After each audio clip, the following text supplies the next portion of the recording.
जोहार, आप देख रहे हैं फास्ट ट्रैक न्यूज झारखंड, जो आपको रखे अपडेट। भारतीय विशिष्ट पहचान प्राधिकरण यूआईडीएआई ने आधार में जन्मतिथि बदलने के लिए नई मानक संचालन प्रक्रिया एसओपी जारी की है। बार बार बदलाव रोकने के लिए अब केवल विशेष परिस्थितियों में ही जन्मतिथि में संशोधन किया जा सकेगा। धनबाद रेलवे स्टेशन का पुनर्विकास 2 चरणों में होगा। पहले चरण में दक्षिणी छोर विकसित होगा, जबकि दूसरे में मौजूदा स्टेशन का नवीनीकरण होगा। रांची के टीटास रेस्टोरेंट में हुई गोलीबारी के मामले में डीजीपी तदाशा मिश्रा ने उच्च स्तरीय समीक्षा बैठक की। उन्होंने अधिकारियों को अपराधियों की शीघ्र पहचान कर गिरफ्तारी के निर्देश दिए। रांची हाई कोर्ट ने कोडरमा के 4 लोगों की हत्या मामले में फांसी की सजा पाए 2 अभियुक्तों संजय यादव और रामवृक्ष यादव को बरी कर दिया है। अदालत ने पाया कि गवाहों के बयान आपस में मेल नहीं खाते और अविश्वसनीय हैं, जिससे संदेह उत्पन्न होता है। झारखंड के देवघर में 39 किमी लंबे बाईपास का निर्माण कार्य शुरू हो गया है, जिसकी लागत 1556 करोड़ रुपए है।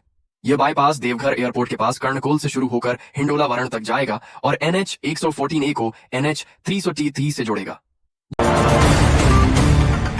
झारखंड विधानसभा सत्र में सरकार चतुर्थ श्रेणी कर्मियों को बिना परीक्षा लिपिक पद पर नियुक्त करने पर विचार कर रही है।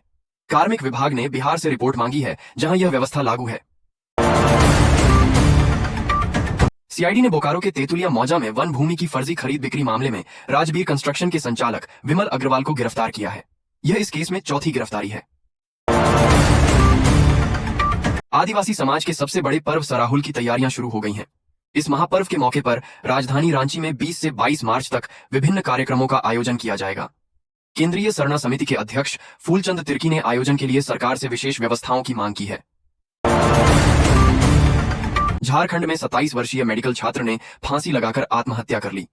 इस घटना से परिजनों के साथ साथ पूरे इलाके में शोक का माहौल है।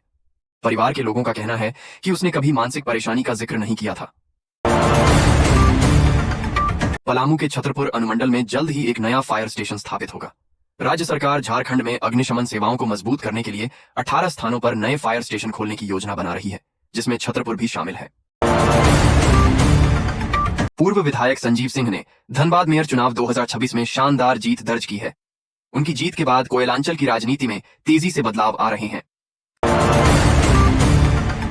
कांग्रेस ने रांची नगर निगम के डिप्टी मेयर चयन हेतु 27 पार्षदों का सम्मान समारोह आयोजित किया। पार्षदों ने पार्टी को उम्मीदवार तय करने का आग्रह किया और पूर्ण समर्थन का वादा किया। रजरप्पा मंदिर में श्रद्धालु से मारपीट के वायरल वीडियो पर डीजीपी के संज्ञान के बाद रामगढ़ एसपी ने कार्रवाई की है। निकास द्वार से प्रवेश को लेकर हुए विवाद में 5 पुलिसकर्मियों को निलंबित किया गया है। गयाजी से एक छात्र का अपहरण कर उसे स्कॉर्पियो से धनबाद लाया गया। चाय नाश्ते के बहाने रुकने पर छात्र मौका पाकर भाग निकला और धनबाद रेल थाने पहुंचा। वह बिहार पुलिस की परीक्षा पास कर चुका है। देहरादून में गैंगस्टर विक्रम शर्मा की हत्या के 25 दिन बाद भी मुख्य शूटर और साजिशकर्ता फरार हैं। उत्तराखंड एसटीएफ और देहरादून पुलिस जमशेदपुर में डेरा डाले हुए हैं, जहां से शूटरों को भेजा गया था। पुलिस ने बागबेड़ा, जुगसलाई, मानगो में दबिश दी है, लेकिन केवल 2 आरोपी गिरफ्तार हुए हैं। पूर्व मेदिनीपुर के मेचेदा में केंद्र सरकार द्वारा एलपीजी सिलेंडरों की कीमतों में 60 रुपए की बढ़ोतरी के खिलाफ विरोध प्रदर्शन हुआ। Association of engineering workers AEUCI communist ने इस मूल्य वृद्धि को लोकतंत्र विरोधी बताया। झारखंड के पोटका प्रखंड में धान अधिप्राप्ति केंद्र पर किसानों को महीनों से भुगतान नहीं मिला है, जबकि सरकारी नियम 48 घंटे में भुगतान का है। लैंप्स अक्सर बंद रहता है, जिससे किसान अपनी मेहनत की कमाई के लिए भटक रहे हैं। झारखंड के गुमला जिले में बच्चा चोर की अफवाह ने एक बेगुनाह विक्षिप्त महिला की जान ले ली। बिशुनपुर के लबगा गांव में ग्रामीणों ने उसे बच्चा चोर समझकर बेरहमी से पीटा, जिससे इलाज के दौरान उसकी मौत हो गई। झारखंड विधानसभा का बजट सत्र अब 19 मार्च के बजाय एक दिन पहले यानी 18 को ही समाप्त हो जाएगा। बजट सत्र के दौरान सोमवार को स्पीकर रबींद्रनाथ महतो ने इसकी औपचारिक रूप से सदन में घोषणा की।